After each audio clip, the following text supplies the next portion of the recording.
이렇게 지금 처음 아마 뵙는 분들도 계시고 또 지구 행사에서도 아마 계신 분들도 있을 것 같습니다. 네, 사경회를 위해서는 아마 또 두 번째 이렇게 제 음성으로서 첫 시간 아마 여러분들이 좀 들으신 분들도 계실 거고 오늘 처음 이렇게 만나 뵙게 됐습니다. 이번 한 주 동안 우리 신당교회 성도님들과 함께 성경 말씀을 이렇게 연구하는 시간 사경회를 여러분들과 함께 이렇게 나누게 돼서 진심으로 감사드립니다. 개인적으로는 정말 이렇게 여러분들이 바쁘신 중에도 성경 말씀을 이렇게 여러분들과 함께 나누지는 이 귀한 시간이 너무 소중하기 때문에 언제나 이 사경회의 말씀을 준비하는 목사로서는 굉장히 좀 열심히 하지만 그런 것들이 잘 이렇게 여러분들하고 이렇게 나눔이 됐으면 합니다.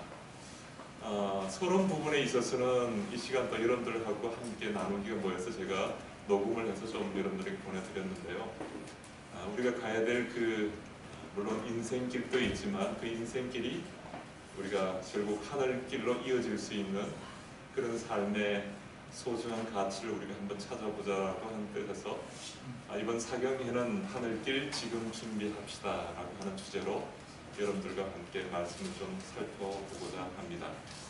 예, 그 첫 시간의 서론에 이어서 두 번째 오늘은 이 하늘길을 가는 우리들에게 아주 중요한 지침 중에 하나가 편견을 버려야 된다는 것입니다. 예. 어쩌면 우리가 신앙생활에 있어서 최대의 장애가 되는 것이 있다면 우리가 갖고 있는 하나님 말씀에 대한 어떤 편견들이 의외로 사람들에게 많다는 것입니다. 그래서 하늘길 최대 장애가 되는 이 편견을 우리가 좀 버리자라고 하는 제목으로 오늘 여러분들과 함께 말씀을 한번 생각해 보겠습니다. 여러분, 편견이라는 게 뭐죠? 정말 프랑스의 유명한 계몽주의자였던 이 볼테르가 편견은 분별력 없는 견해다 이렇게 말을 했더라고요. 저도 이 말에 대해서 공감합니다. 어쨌든 이런 편견들이 우리 개인적인 또는 교회적으로도 또 도단적으로도 이런 편견들을 가지고 있는 많은 어떤 문제들이 있는데 이런 문제들이 얼마나 우리 하늘길에 장애가 되는지 또 우리는 어떤 이러한 장애들을 가지고 있는지 이런 거에 대해서도 우리가 좀 살펴보는 것이 필요하다고 생각되어집니다. 특별히 이 유대 바리새인들은요 하나님의 구원의 역사에 대한 정말 깊은 편견에 사로잡힌 사람들이었습니다. 사실 아직까지도 유대주의는요 이 세상의 구원을 위해서 이 땅에 오신 예수 그리스도를 기다리고 있어요. 길이요 진리요 생명 되신 예수 그리스도를 아직까지 기다리고 있다는 거예요. 당연히 그들의 구원의 문제도 결국 어떻습니까? 그 편견으로 인해서 잘못된 길을 가고 있는 것이죠. 오늘 우리들은 어떻습니까? 이 생명길을 간 주님의 길을 오해와 또 편견에 의해서 그 은혜의 축복을 잃어버리고 있지는 않을까요? 이런 점에서 오늘 시간이 우리에게 좀 소중한 시간이 됐으면 합니다. 자, 오늘 우리들은 우리가 가지고 있는 이 편견에 대한 인식을 새롭게 고쳐야만 합니다. 그렇지 않으면 그 편견은 마치 우리의 내적인 어떤 영적인 신앙생활에 있어서 안개와 같아서요.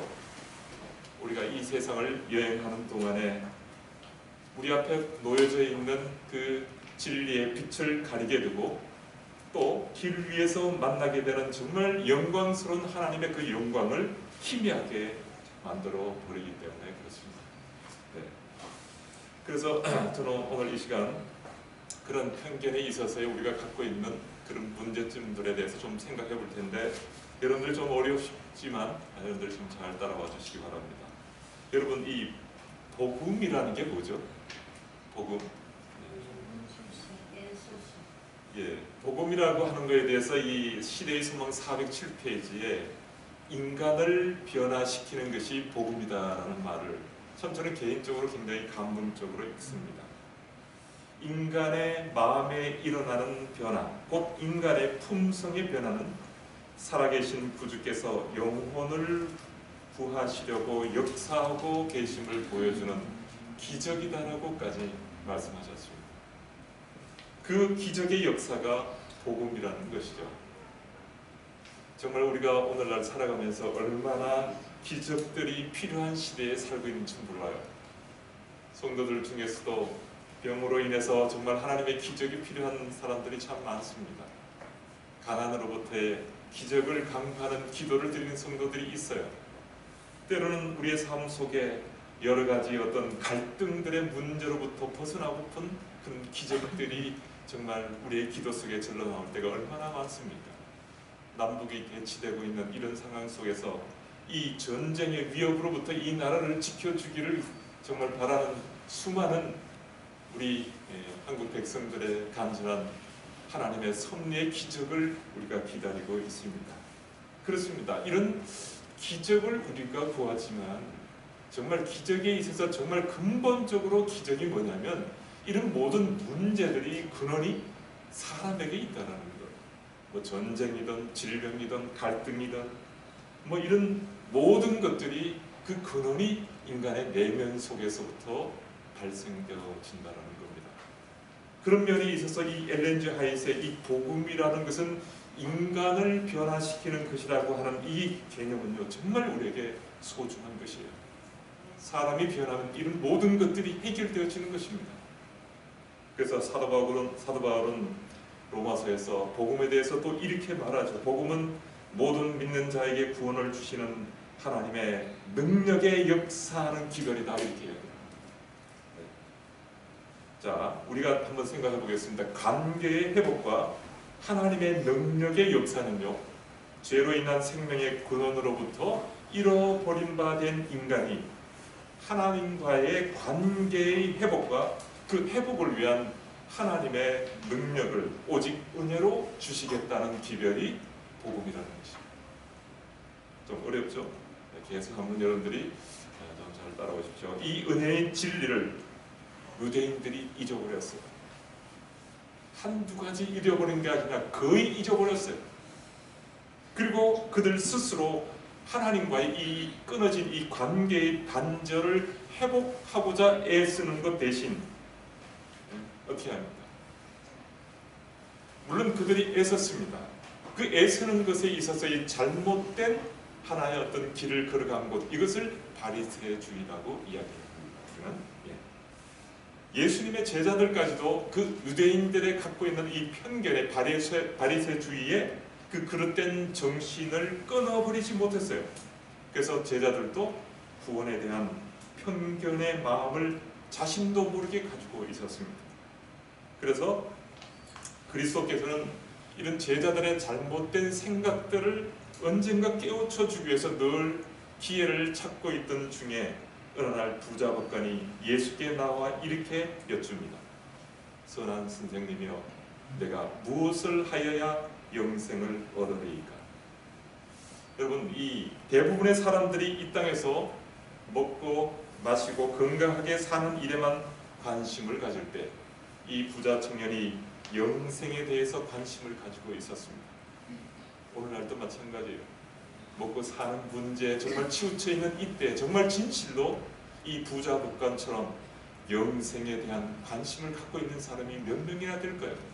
이 청년이 찾아왔습니다. 과연 그의 관심대로 그는 모든 계명을 다 지키며 살았다고 예수께 말씀을 드렸죠.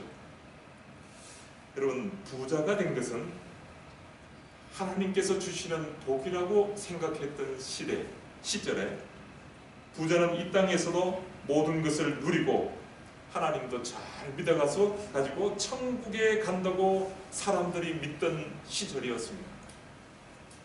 자신이 누리는 부유한 삶 너머에 영생이 있음을 인식하고 그에 대해 진지하게 고민했던 이 사람은 그 마음에 정말 진실한 부분이 있었던 것이 틀림없어요.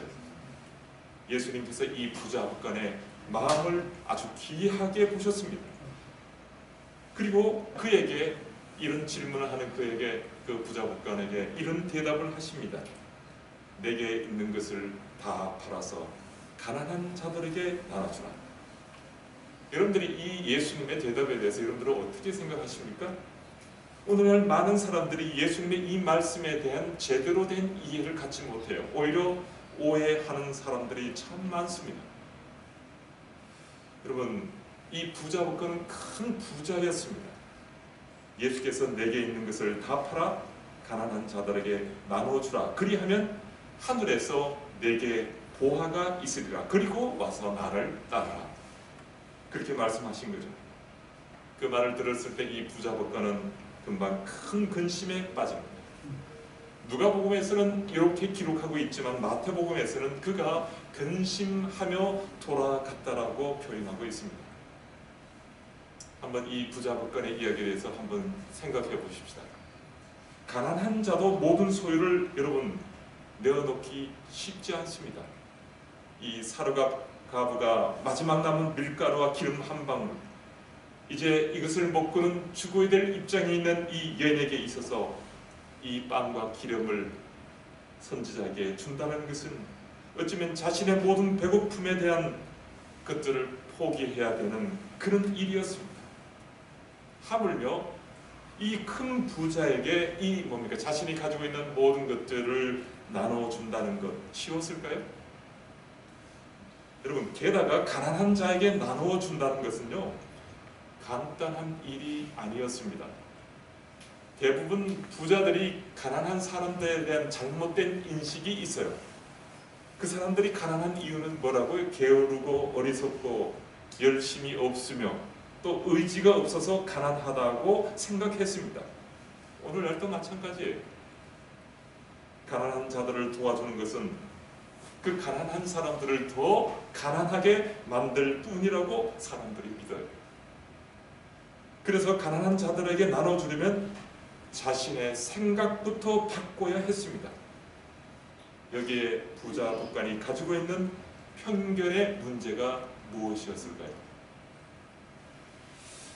사실 그리고 예수님께서는 그 청년의 잘못된 판단을 고쳐주시기 위해 가난한 자들에게 나눠주라고 했습니다. 이유가 뭘까요? 성경에서 여러분들이 성경을 보면서 그런 거 한번 좀 찾아보시면 좋겠어요. 성경에서 가난한 자를 도우라고 하실 때 성경은 그들이 왜 가난한지, 그 가난의 원인이 무엇인지 이해하라고 하는 말씀이 성경에 기록된 것은 없습니다. 그저 성경은 가난한 자들을 돕는 것, 그냥 도우라는 거예요. 때론 여러분 요즘 시대가요, 그때도 마찬가지지만 돕고도 욕만 먹는 일이 비일비재합니다. 이 잘못 도우면 큰 거 다쳐요. 주는 자가 생각하는 수준과 또 받는 자의 기대가 다른 경우가 또 너무 많습니다. 받는 자가 반드시 또 감사한 마음을 가지고 그런 도움을 받는 경우도 흔치가 않습니다. 가난한 자들을 돕는 것은 가난의 원인이 다양한 만큼이나 많은 어려움이 현실적으로 있다는 거예요. 그럼에도 한 가지 분명한 것은 이것입니다. 성경이 우리에게 가르쳐주는 것은 가난한 자들은 부자들을 위해 존재한다는 거예요. 이게 뭔 뜻이죠?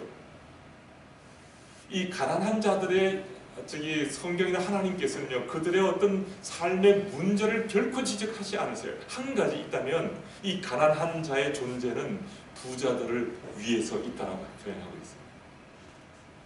여러분, 이게 뭔 말이냐면 부자들이 천국에 들어갈 수 있는 길을 여는 것이 가난한 자들이라는 거예요.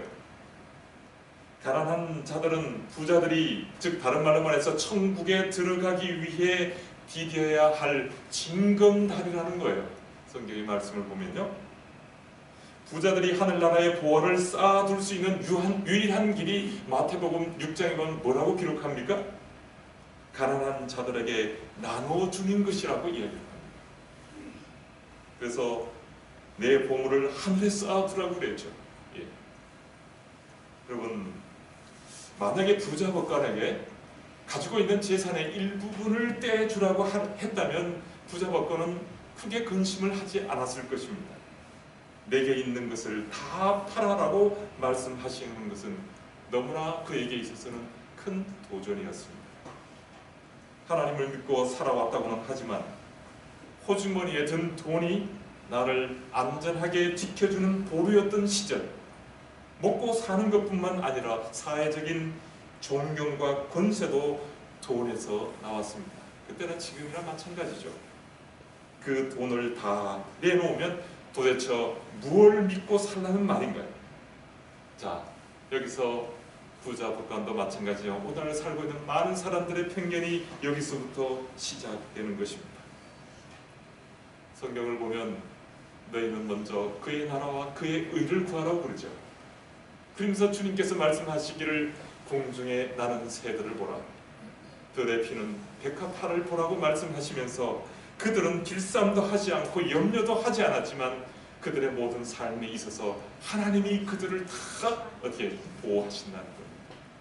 하물며 하나님의 사랑하는 너희들일까 보자, 이렇게 말씀하세요. 우리에게는 하나님의 말씀을 순종하지 않을 수 있는 수많은 핑계들이 있어요. 순종하지 않은. 그래서 하늘나라의 가치를 아는 자만이 자기의 소유를 팔아 값진 진주를 사는 법입니다.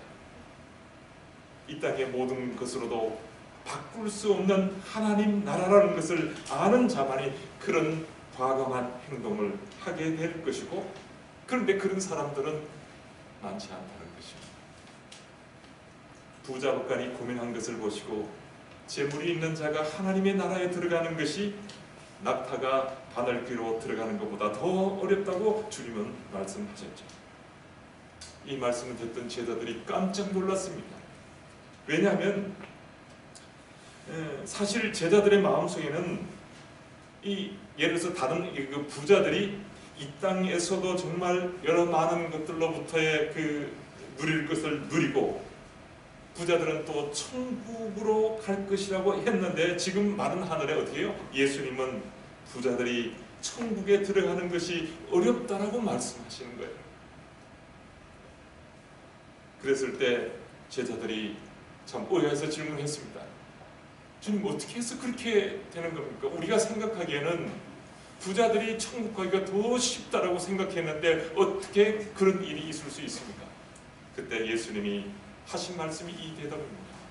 무릇 사람이 할 수 없는 것을 하나님은 할 수 있느냐. 성도 여러분, 천국은요, 가난하다고 해서 쉽게 갈 수 있는 것도 아닙니다. 그렇다고 부자라고 해서 못 가는 것도 아니라는 것입니다. 사람은 그 누구도 스스로의 힘으로 하늘나라에 이룰 수 없다는 것을 말하고 있어요. 구원은 오직 하나님께서 주시는 선물이라는 것입니다. 마음과 목숨과 뜻을 다하여 하나님을 사랑하고 그의 계명에 순종하려는 사람들에게 주시는 하나님의 선물이라는 것입니다. 자, 우리는 우리가 알고 있는 수많은 구원의 교리에 대한 오해와 편견을 가지고 있습니다. 예를 들어서 누가복음 18장에 보면 이 바리새인과 세리의 기도가 나옵니다. 이 비유를 통해서 주님은 우리가 가지고 있는 이 선입견에 대해서 일침을 가하시죠. 한번 볼까요? 사실 이 비유의 말씀은 과부의 그 두렙돈의 그 과부의 비유에 이어서 하신 말씀으로서 이 당시의 사람, 그 일반적인 사람들이 가지고 있었던 이런 선입견에 대해서 주님께서는 어떤 하나의 경계를 그들에게 주기 위해서 말씀하셨는데요. 이 바리새인들은요, 당시의 유대교의 주류를 이뤘던 하나의 종교적인 핵심 지도자들이었습니다. 그런데 세리들은 이와 반대로 어떻습니까? 당시 점령국이었던 이 로마에 협조하면서 자기 동족에게서 하나의 어떤 세금을 수탈하여 로마에 바치는 일을 하고 있었기 때문에 이 둘 중에 누가 더 의로우냐고 묻는다면 아마 열이면 열 다 누구요? 바리새인들이라고 아마 대답했을 것입니다. 왜요? 이 바리새인들은 제가 다음 시간에도 여러분들에게 좀 할 텐데요. 그 바리새인들은 아주 외적으로도 아주 훌륭한 사람들이었습니다. 그리고 그들은 신앙생활에 있어서 아주 열심히 있는 사람들이었습니다. 그러나 이 세리는 어떻습니까? 이 동족의 하나의 어떤 세금을 포탈해서 등쳐먹는 그런 증오의 대상이었습니다. 그런데 예수님께서는 이런 일반 사람들이 생각하는 그러한 생각과는 달리 도리어 누가 바리새인보다 세리가 더 의롭다라고 하심으로 이 바리새인들의 외식에 대하여 일침을 가하셨죠. 여러분, 그렇다면 반대로 무엇이 진정한 하나님께 갈급한 심령이며 은혜 받기에 합당한 심령인지를 예수님이 그들에게 설명하십니다. 그들의 편견을 예수님은 바로잡기를 원하셨던 것입니다. 성도 여러분, 그렇습니다. 사실 하늘길에서 우리가 주의해야 될 지금까지 설명 속의 지침서는 편견을 버리자 이겁니다. 그리스도인 생애에 있어서 우리가 당면하는 많은 문제들이 있어요. 종교적인 편견, 때로는 교리적인 편견, 하나님의 말씀에 대한 오해들이 있습니다. 우리는 하나님의 말씀을 하나님의 뜻에 의해 이해하기보다는 우리가 지금까지 살아온 관습, 문화, 교육, 현실의 환경에 의해서 이해하려는 경향이 더 크다는 것입니다. 그래서 저는 이번 사경의 짧은 기간 동안 성공적인 하늘길을 향하는 우리들에게 하나님께서 사람들 안에서 행하시는 사역의 가장 크면서 중요한 부분이 무엇인지를 좀 살펴보려고 했던 것입니다.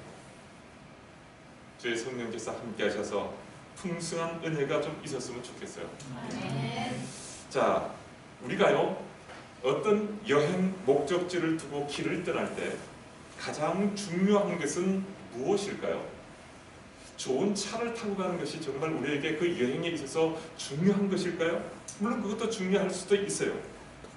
빨리 달리는 어떤 속력, 그러니까 빨리 가야 되기 위해서는 이 속력이 빨리 갈 수 있는 차 이런 것들도 중요하겠죠. 그러나 이것이 정말 제일 중요한 것일까요? 도로 사정, 우리가 여행 목적지를 갈 때 물론 도로 사정이 우리에게 편리한 것 줄 수 있지만 이 여행에 있어서 가장 중요한 것은 제 개인적으로는 그것은 하나의 방향성이라는 것입니다. 좋은 차도 물론 중요하고 길 사정도 중요하고 다 좋지만 이 방향을 잘못 가면 아무리 좋은 차를 타고 빨리 간다 할지라도 내가 원하는 목적지에 갈 수 없다는 거예요.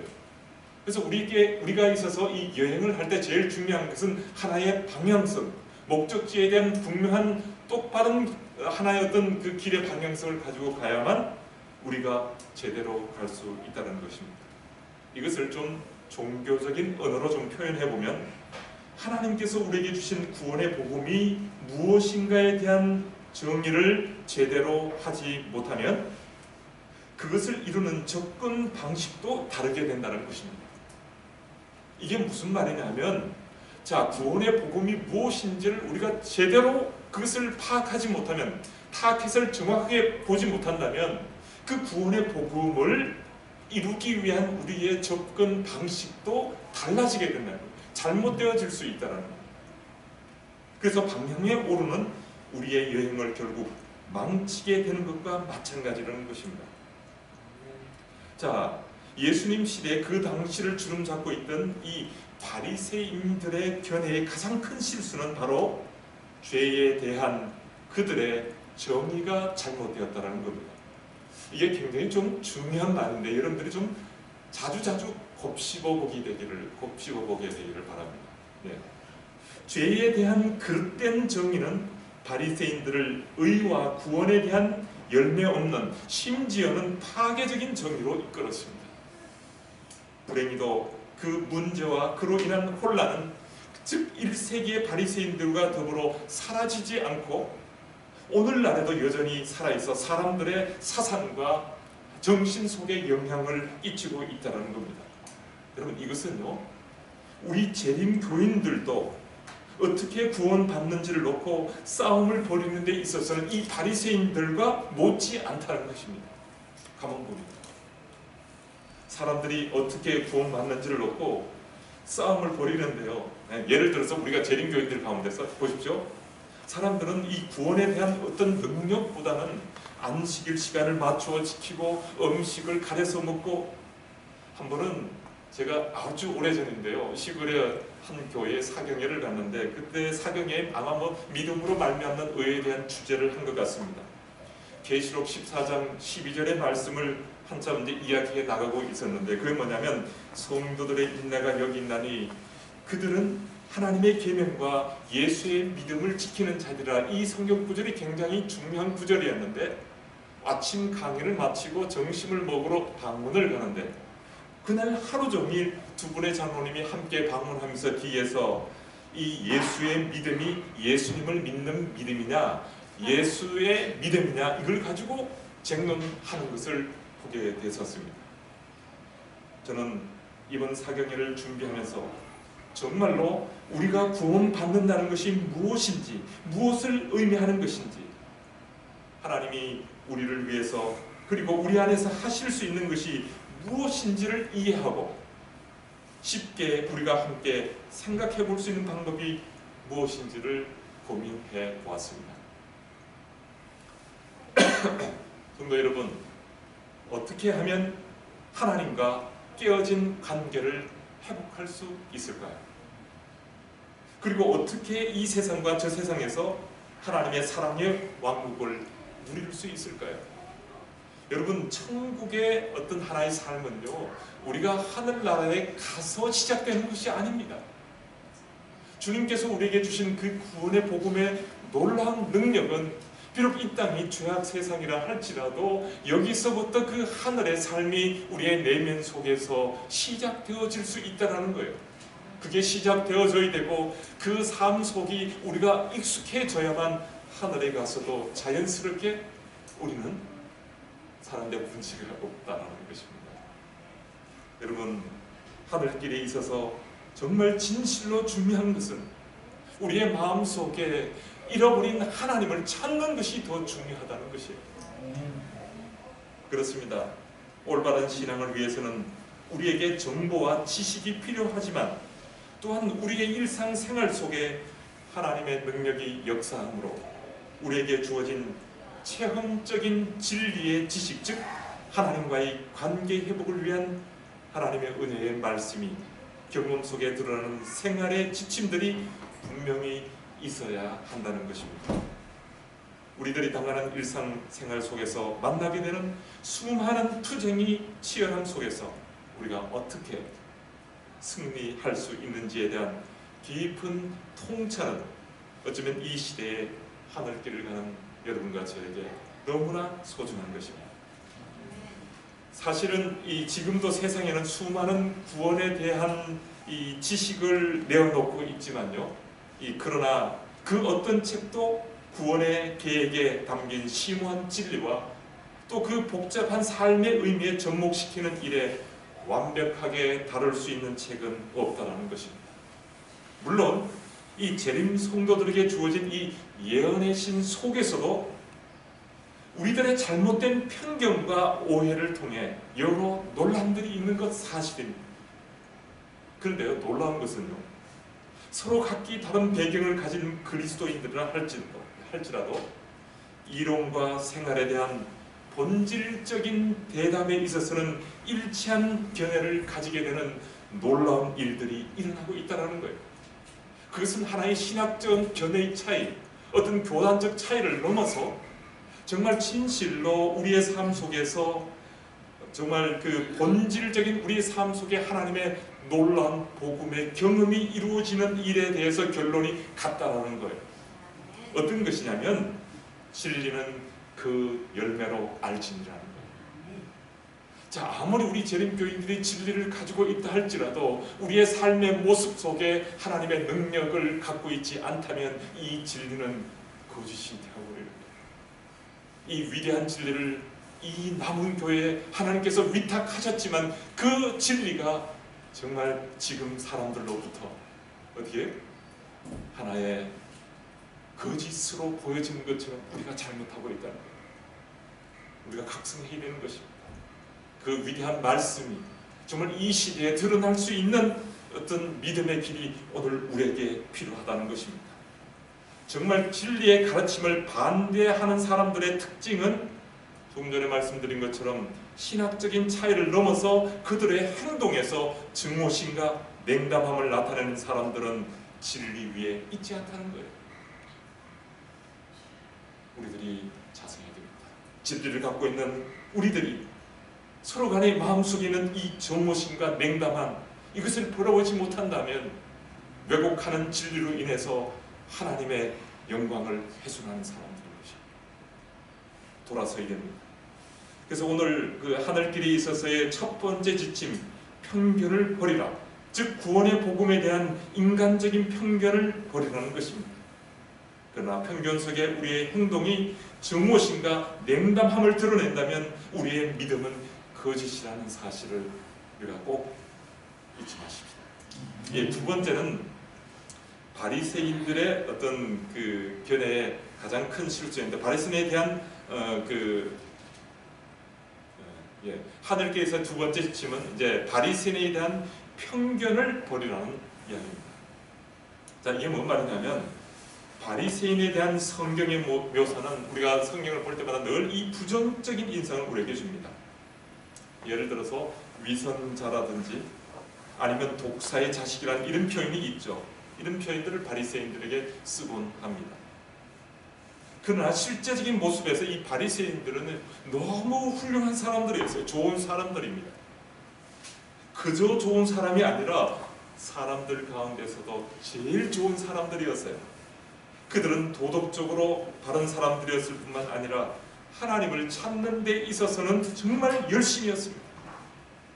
그분의 거룩한 성호, 율법 그리고 말씀을 보호하는 일에 자신의 혼신의 힘을 다 기울인 사람들이 바리새인들이었습니다. 내가 무엇을 하여야 영생을 얻으리까? 살면서도 늘 자신을 향해서 영생을 위한 갈급한 마음을 가지고 있었던 사람들이 바리새인들이었어요. 여러분, 이 바리새인들은요, 아침에 눈을 뜨면 순간부터 밤에 잠자리에 들 때까지 그들은 하나님을 섬기는데 완전히 헌신한 백성들이었다라고 문헌들을 보면 기록하고 있습니다. 여러분, 바리새인들은 옳은 일을 행하는 데 있어서 지적으로도 열심히 있었을 뿐만 아니라 그들의 일상생활에서 가장 높은 수준의 도덕을 실천했던 사람들입니다. 그래서 예수님께서는 바리새인들이 와서 자신들의 어떤 행위에 대해서 저는 토색도 불의 간음을 행하는 자들과 같지 아니하였다라고 하는 이런 기도 소리에 대해서 예수님은 결코 그들에 대해서 반론을 제기하지 않습니다. 또 부자법관이 와서 제가 어려서부터 십계명을 지켰다라고 주장하는 그 청년의 그 이야기에 결코 이의를 달지 않습니다. 어쩌면 이 세상에서 바리새인보다 더 순종과 윤리적인 생활에 전념한 사람은 아마 없었을 것이에요. 우리가 가지고 있는 이 바리새인에 대한 편견을 우리가 벗어야 됩니다. 정말 그 사람들은 여러 칭찬할 만한 특징들이 참 많은 사람들이었어요. 자, 여기 보면 이 바리새인들에게 칭찬은 어떤 것이냐, 그들의 어떤 삶의 모습을 보면 첫 번째, 성경을 하나님의 말씀으로 사랑하고 보호한 사람들이었습니다. 하나님의 율법에 대한 그들의 사랑과 헌신이 대단한 사람들이었어요. 그들의 선교적 열심은 정말 어느 누구도 추정할 수 없을 정도로 뜨거웠습니다. 바리새인들은 메시아의 강림을 기다리는 사람들이었습니다. 어쩌면 우리 재림교인들보다도 월등히 그들은 종교적인 사람들이었습니다. 이런 바리새인들의 긍정적인 면을 갖고 있었죠. 이런 사실들을 알고 난 지금 이 시점에서 아마도 그리스도인의 가르침 중에 가장 충격적인 말이 무엇이냐면 이것이었습니다. 즉 제자들을 향해서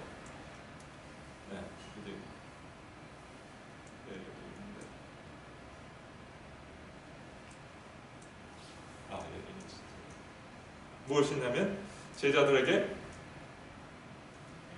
마태복음 5장 20절에 있었던 말씀, 이 말씀입니다. 너희 의가 서기관들과 바리새인들의 의보다 더 낫지 못하면 결단코 천국에 들어가지 못하리라고 하는 말씀입니다. 여러분, 바리새인들은 좋은 사람들이고 열심 있는 사람들이었습니다. 자, 그렇다면 이 바리새인들에게 있어서 편견의 문제는 무엇이었냐는 것입니다. 예수님 당시 하나님과 구원에 대한 바리새인들의 사고방식이 안고 있는 중심적인 문제는 여기 보면 죄와 그것이 인간의 능력에 끼친 영향에 대한 잘못된 견해였다는 겁니다. 좀 어려운데 제가 설명을 더 하겠습니다. 랍비들은요, 죄를 정신과 마음의 상태가 아니라 특정한 행위로 보았다는 것입니다. 그래서 그들은 창세기의 타락 때문에 아담과 그의 자손들이 도덕적으로는 달라진 게 없다는 거예요. 다시 표현하면 타락 이후에 인간들은 타락 전에 아담처럼 의로운 생활을 살 수 있는 똑같은 능력을 가지고 있다는 거죠. 여기에 무슨 오해가 있습니까? 여러분, 무엇이 문제예요? 타락의 결과로서 아담의 원래의 신체에 또 아담의 존재에 아무런 변화가 없었습니까? 여러분? 아니에요. 엄청난 변화가 있었습니다. 그게 뭐죠? 그 결과로 아담과 하와와 그 후손들에게는 이런 변화입니다. 식욕과 정욕이 그들의 이성과 득성을 지배하게 만드는 타락된 본성을 물려주었다는 거예요. 대단히 종교적이고 신학적인 표현이라서 우리가 좀 이해하기 어려운데요. 자, 보십시오. 자, 여러분, 선악과를 따먹고 난 다음에 그들에게 있어서 변화된 것은 어떤 육적인 외적인 것이 변화된 것이 아니라 그들의 마음속에 있는 본성이 변하게 되었다는 거예요. 영적으로 하나님과 단절되어져 버렸어요. 영적인 관계의 단절은 생명의 근원 대신 하나님과 끊어졌다는 것입니다. 자, 이런 끊어진 것이 우리에게 남긴 것이 뭐냐면 이거예요. 우리가 선악과를 따먹기 전에는 우리의 모든 본능적인, 사람이 옆에서 쿡 찌르면 우리 속에서 나오는 게 뭐냐면 하나님을 찾는 것이었어요. 근데 선악과를 따먹고 하나님과 관계가 단절된 다음에 우리 가운데 변화된 본성은 어떤 문제가 있었을 때 튀어나오는 것이 뭐예요? 하나님이 아니라 죄된 우리의 모습. 뭐예요? 사람이 생명의 근원과 떨어지면, 여러분 보세요. 여기에 화분이 있는데 여기서 가지를 하나 딱 떼어버리면, 분리를 시키면 현재의 모습은 내가 죽었는지 안 죽었는지 모르죠. 시간이 하면 어떻습니까? 점점 원줄기로부터 떨어진 가지는 마르기 시작하고 시들기 시작하겠죠. 그 시들고 마른다는 것이 뭐냐면 우리 가운데 죄된 증상들, 미움, 시기, 질투 이런 것들이 나온다는 거예요. 그래서 누가 툭 건들면 하나님과 단절된 가운데서 우리 가운데서 일어나는 것은 뭐예요? 하나님을 찾는 것이 아니라 우리 가운데 분노와 미움과 하나의 어떤 그런 이런 감정적인 어떤 이런 것들이 튀어나오게 된다는 것이에요. 이런 변화가 우리 마음속에 일어나고 있다고 하는 이 관념이 무엇인지를 몰랐던 거예요. 여러분, 육적인 것이 영적인 것을 지배하게 되었다는 관념이 무엇인지를 몰랐습니다. 이해가 되시죠? 예. 원래 우리가 영적인 사람이었는데 이 영적인 관계가 단절되므로 육적인 사람이 대한 이 본성의 변화가 그 관념이 무엇인지를 바리새인들이 몰랐다는 것입니다.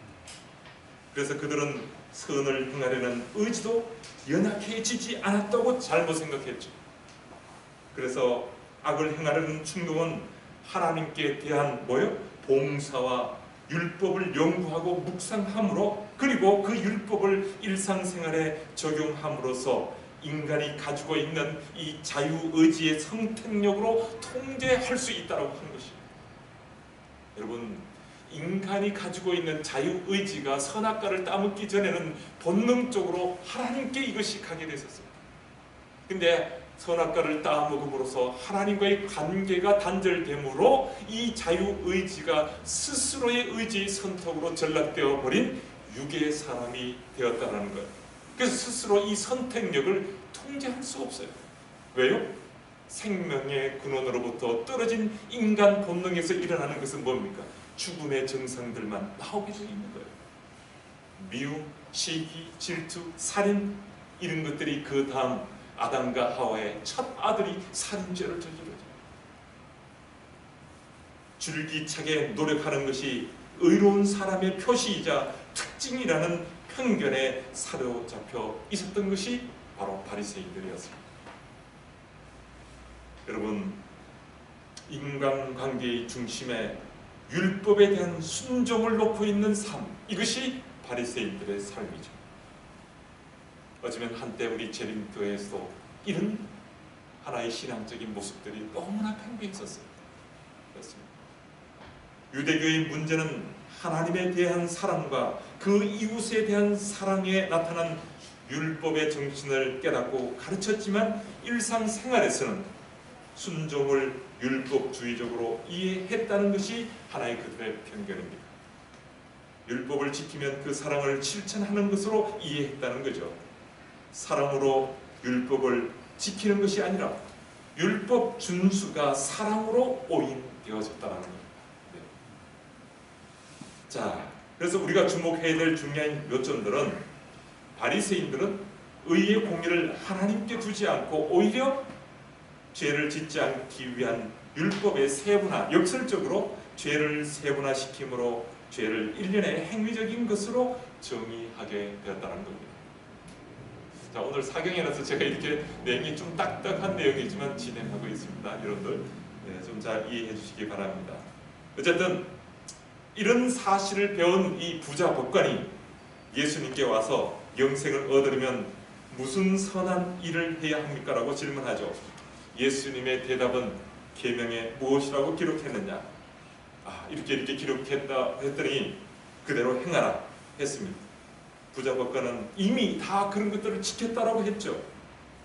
그러나 예수님은 부자 청년의 관심의 토대를 세분화된 율법의 문자로부터 하나님을 사랑하고 이웃을 사랑하는 두 가지 율법의 영적인 목적으로 옮기셨습니다. 예수님의 의도는 이기적이며 자아중심적인 삶을 그만두고 하나님께 전적으로 헌신할 것을 요구하셨던 것이죠. 이런 개념을 이 부자 법관이 받아들이기에는 너무 벅찬 것이었어요. 왜요? 이런 율법의 정신을 이야기를 하니까 이 부자 법관은 지금까지 살아오면서 율법의 정신을 지키는 것보다 그 문자를 준수하는 것이 훨씬 더 쉬웠던 것이에요. 예를 들어서 설명드려 볼까요? 예수님은요, 자 보세요, 도적질 하지 말라, 살인하지 말라, 간음하지 말라 그랬잖아요. 근데 예수님은 그 정신을 강조하면서 이웃에 있는 여인을 보고 음욕을 품는 자마다 이미 간음했다라고 이야기하는 거예요. 도적질 하지 말라고 그랬지 않습니까? 도적질 안 해요. 하지만 다른 사람이 가지고 있는, 이웃집에 가지고 있는 이 소유에 대한 탐욕만 가져도 주님은 뭐라는 거예요? 이미 도적질 한 거라고 이야기했기 때문에 어쩌면 조문을 내가 따르는 것이 주님이 말씀하신 율법의 정신을 따르는 것보다 더 쉬웠던 것이에요. 여기에 대한 편견이 있었던 것입니다. 성도 여러분, 바리새인들에게 있어서의 문제의 핵심은 죄의 본질을 주로 마음의 상태와 하나님께 대한 반역적인 태도로서가 아닌 일련의 행위로 오인했다는 것입니다. 그런데요, 이게 왜 우리가 이해가 필요하냐면, 죄의 본질을 오해한 이 바리새인들은 의의 본질도 오해했다는 거예요. 즉, 하나의 죄에 대해서 잘못된 이런 행동적인 것이 죄로 이해하다 보니까 어떻게 의를 이루기 위해서도 그들이 어떻게 하는 겁니까? 하나의 그것을 준수하는 것에 모든 것이 매여 있었던 것입니다. 부자 법관의 잘못은 죄의 개념이 그릇되었기 때문에 의에 대한 접근 방식도 그릇되었다는 것입니다. 저는 21세기를 살아가는 지금도 여전히 이런 잘못된 편견이 자리하고 있다는 것을 생각하게 됩니다. 필생의 사업인 성화에 대해서 말하면서 죄에 대한 하나하나의 승리가 성화의 완성을 촉진시킨다는 거죠. 예를 들어서 담배를 피운 사람들이 담배를 피우다가 담배를 끊어요. 1년, 2년, 3년 이렇게 안 피워서 나는 이제 담배를 완전히 끊었다, 담배로부터 자유롭다라고 이야기하죠. 담배는 이제 내게 있어서는 유혹이 안 된다고 말할 수 있죠. 말하죠. 그러나 아닙니다. 담배라고 하는 것은 어떤 환경과 피울 수밖에 없는 상황이 되면 언제든지 피우게 돼 있어요. 그렇지 않습니까? 또 다른 예를 들어보면 옛날에 그런 이야기가 있었어요. 이 자식이 참 노름에 미쳐가지고, 요즘도 저희 교회도 이게 남편의 어떤 이런 도박 때문에 힘들어하는 집사님이 계세요. 그래서 이게 하나의 어떤 이 도박에 미친 이 자식이 있었는데 한번 큰 빚을 져갖고 감옥에 가 있는 거예요. 그래서 집에서 모든 전답을 팔아가지고 이 자식을 감옥에서 빼냈습니다. 나온 자식이 아버지 앞에서 결심을 합니다. 아버지, 제가 다시는 노름을 하지 않겠습니다. 그 결심을 보이기 위해서 노름하는 데 썼던 자신의 손목을 딱 잘라버려요, 도끼로. 근데 1년이 지나고 얼마 되지 않아서 무슨 일이 벌어진지 아세요? 자른 오른손으로 못하도록 가서 왼손으로 도박을 하고 있다는 거예요. 그럼 문제가 뭐죠? 자, 우리에게 있어서 이 성화라고 하는 이런 관점에서 이 하나의 우리가 잘못한 이런 죄들을 하나하나 끊는 것이 문제가 아니라 중요한 것은 내 마음속에 자리 틀고 앉아있는 뭐예요? 언제든지 담배를 피울 수 있는 그런 가능성. 또 뭡니까? 노름에 대한 내 마음속에 그 중독성이 내 마음속에 있는데 이것이 바뀌어야 된다는 거예요. 여러분, 오늘 우리의 삶 속에 있어서 우리의 잘못된 관점은 어쩌면 우리가 구원의 놀라운 복음의 은혜를 또한 우리가 누릴 수 없는 불행한 인생길을 갈 수밖에 없다는 것입니다. 그래서 오늘 시간에 이 편견에 대한 이야기를 하면서요, 정말 바리새주의의 편견은 오늘 우리에게도 있다. 또 그 다음에 우리가 정말 성화에 있어서 정말 진실로 우리가 알아야 될 내용이 무엇인가, 이런 내용에 대해서는 제가 또 하지 못한 이야기는 녹음으로 여러분들과 함께 만나 뵙도록 하겠습니다. 성도 여러분, 오늘도 우리의 삶 속에서 구원의 복음에 대한 잘못된 편견이 무엇인가를 우리 자신을 되돌아보는 그런 귀한 시간이 되었으면 합니다. 그래서 바른 우리가 하늘길 가는 데 있어서 바른 정도의 길, 정확한 방향으로 우리가 가야만, 비록 우리가 믿음의 성장이 연약하고 아니면 우리가 가는 속도가 느린다 할지라도 우리는 어떻게 해요? 분명하게 우리가 가야 될 그 길 끝에서 주님을 만날 수 있다는 것이에요. 이런 놀라운 은혜의 축복이 우리 성도들에게 있게 되기를 간절히 바랍니다.